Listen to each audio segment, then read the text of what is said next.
Hello fellow football connoisseurs and welcome back to the Quick Take. We have two big news stories to get into today. One involving Musiala, of course, the former Chelsea Academy star who has now been linked with a move to the Premier League, with Chelsea now involved in the race for his signature, along with an update regarding Mauricio Pochettino following Chelsea's 2-2 draw away from home at Brentford, which I'll get into later in the video. But first, if you're not already subscribed, you may want to be, because at 15,000 subscribers, I'm giving away 3 King of London lightsabers, courtesy of OwnASaber.com. All you need to do to enter is, of course, subscribe to the channel and then check the pinned comment down below for more information. Getting into things with the news regarding Mauricio Pochettino. I always struggle saying that quickly. I say Pochettino, I just mess it up, so I'm just going to say Poch from now on.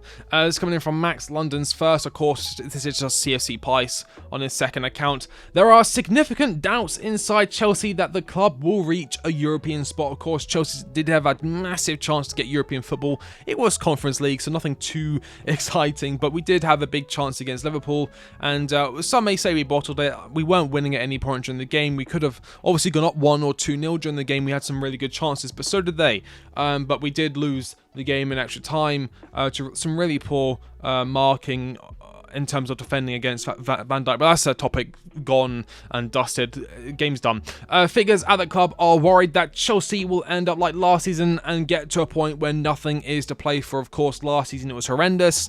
We were out of all cup competitions, and well, let's just say, coming towards the end of the season, we weren't doing too hot in the league either. And then, Graham Potter was sacked, Frank Lampard was brought in as interim, and it was just a terrible time overall. People above have different views on Poch. Now, I think this references Todd Bowley and Bedad I don't know why I said it like that. Bedad Egbali. I've been watching too many Mary Poppins. No, I haven't. Yeah, so apparently Todd Bowley, he is more of the kind of character behind the scenes that is more, come on, let's try and get things going. Come on. If it's not working, then he is more likely to chop and change. Where it does seem like Bedad Egbali is the one who's really pushing for Poch to stay until at least the rest of the season, and potentially next season as well, depending on the kind of mood we have going into the summer. So I actually think Todd has actually taken a big step back from running Chelsea in terms of the day-to-day stuff, but it is Bedad Egbali that is at the games more frequently. Todd was at the game versus Liverpool, but that was a big game. That was a cup final. Bedad Egbali, apparently, I think he was at the Brentford game, so he's the one that's going to games more regularly. He's the one that's seeing how the manager's doing day in, day out, and he's the one that is experiencing the fans' atmosphere and the way the fans are feeling. He's the one that's getting that feedback, but whether he does anything about it is a story for another day. Data analysts have raised concerns over performances lately. They felt we should have more possession against Leeds, 51 to 49%, and more shots. We also lost on XG. Liverpool in extra time was raised, with them dominating 41 to 59% to 39 to 61%. The club are using advanced models and tools to judge the progression of the team. A more simple but effective one is the attacking momentum graph, which shows you peaks of pressure throughout the course of the game. Losses to West Ham United, Brentford at home, Forest at home showed we dominated. Chelsea's use of data models is why you hear generally that the club feel we should be higher in the table. We dropped a lot of points, 10 plus earlier in the season, when we were dominating attacking phases and controlling important zones more regularly.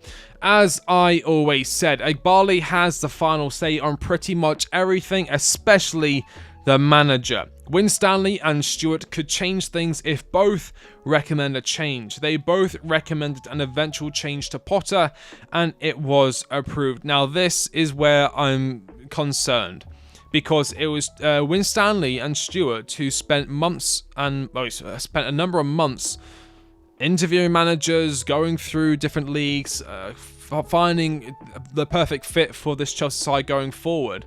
And it was them who turned down Luis Enrique, who is now doing fairly alright at PSG. Not too great in the Champions League. They lost, of course, to Newcastle, and I think AC Milan as well. But in the league, they're doing just fine, as I said, top of the table, as would be expected with PSG, and he's handling the Kylian Mbappe situation fairly well. He's obviously he's the biggest player at the club, and he's obviously leaving, but he seems to be handling it fairly well with everything going on. And we obviously missed out on Julian Nagelsmann because I think some of the stuff that came out with Nagelsmann was he believed that there, or at least his agent believed that there were fundamental structural and recruitment stuff going on at the club that wasn't exactly aligned with his philosophy and his way of doing things. Along with the fact that I think when he arrived for the interview, when we were interviewing him, he was kind of shocked that he wasn't just given the job immediately, that he wasn't just, it was a given that he was going to be the next Chelsea manager, which I kind of like. I like that arrogance. Like, why are you even interviewing me? Where's my contract? Why are we doing this? I'm obviously good enough. I kind of like that as my manager, but it turns out that it wasn't good enough for Winstanley and Stewart, who went with the safer option of Poch, and it is blown up in their faces big time. And this is why I'm worried. I have gone on a long-winded thingy tangent, but this is why I'm worried, because Winstanley and Stewart could change things if both recommend a change.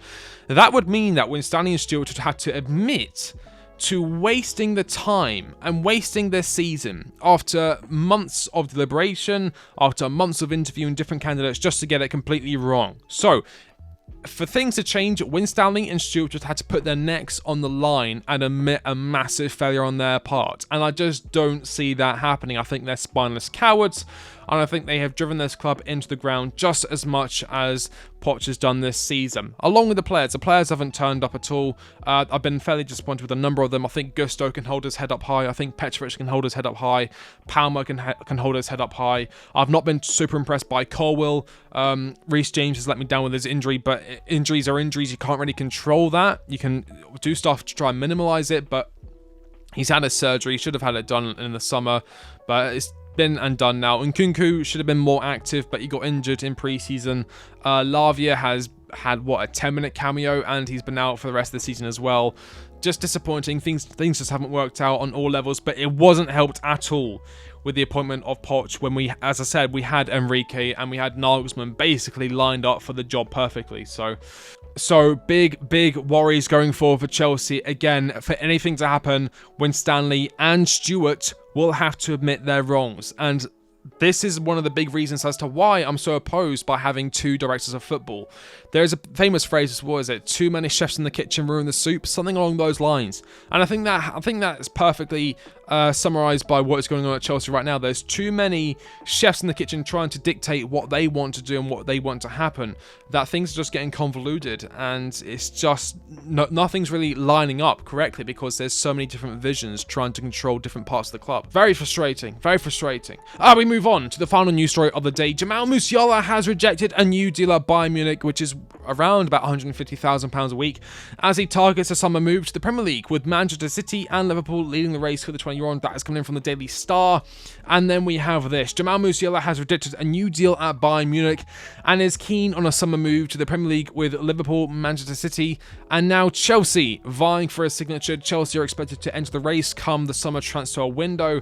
However, our ability to persuade him with no European football and with the club being in the position that it is in now, we are going to be up against it when trying to convince him to join our project ahead of Liverpool and ahead of Manchester City. Honestly, if I had to guess a club he would go to, I would probably say Liverpool. If they do get Xabi Alonso, Xabi Alonso's not really a massive guy for using wingers. He likes to use number 10s and then wing backs on the kind of in the wing areas to provide the width.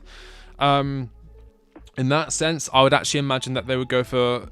I could imagine them selling Salah in the summer, hear me out. I could imagine them selling Salah in the summer and then reinvesting that money they get from that deal into Jamal Musiala. I think Man City are set with the likes of Phil Foden, with the likes of Julian Alvarez. Whether they sell one of those in the future, most likely Julian Alvarez. I think Phil Foden has a long future at Manchester City. But if they decide to sell Julian Alvarez, then Musiala would probably be the one they would go for. But I do see Jamal Musiala, if out of the 3 clubs, the future club he would go to, I think he would go to Liverpool, especially if they get Xabi Alonso. They won't look to try and drop off with Jurgen Klopp going. They want to try and keep the momentum going, keep the club performing at the highest level, winning trophies at the highest level, and Jamal Musiala would be the one to build things around. It would be bittersweet as well. It would be another kind of former Chelsea player going to Liverpool and then becoming one of the best players in the league. This happened to Mohamed Salah, of course. Mohamed Salah, it wasn't the same situation where Jamal Musiala left when he was in the academy. Mohamed Salah left when he was a professional footballer, but very frustrating. Jamal Musiala, again, a lot of people are confused as to why he left Chelsea, why we didn't offer him a better contract. Listen, we offered him a very competitive contract. We offered him a good contract, just Bayern offered him a bit more, or at least Bayern also offered him a competitive contract, and he wanted to leave anyway, so he was already thinking about leaving, returning to Germany, and he has chosen Germany over England, so he does feel more connected to that part of the world anyway. So we were always up against it, trying to keep Musiala at the club, but it does look like Musiala will be coming to the Premier League very soon, but just not to Chelsea, unfortunately. Although we will be going in for him, but again, we will be going up against Man City and Liverpool, so nothing going on there. But before I end the video, I would just like to quickly touch up on the Brentford game. Not too happy, and I was going to do a video straight after recording my thoughts, but genuinely I was just so dejected that I genuinely couldn't think of anything new to say. What could I potentially say that I haven't already said before? We already know what the issues are at the club. We already know what needs to change, and so I really think that if I had done a video following the Brentford game, it would have just been me, I would have become a broken record. I'd just be saying the same thing over and over and over again. I'm not happy, and I'll be very glad the day that Mauricio Pochettino gets sacked as Chelsea head coach. I am sick and tired, and I cannot wait for next season. But let me know your thoughts on Poch. Do you think he will be gone at the end of the season? Who do you think Chelsea's next manager will be? Do you think Winstanley and Strutt will grow a spine and admit their wrongdoing? And Jamal Musiala, where do you see him going? Manchester City, Liverpool, or Chelsea? Let me know your thoughts in the comment section down below. And as always, if you like the video, like, comment, subscribe. I've been the Critic, and I'll catch you on the next one. See you later.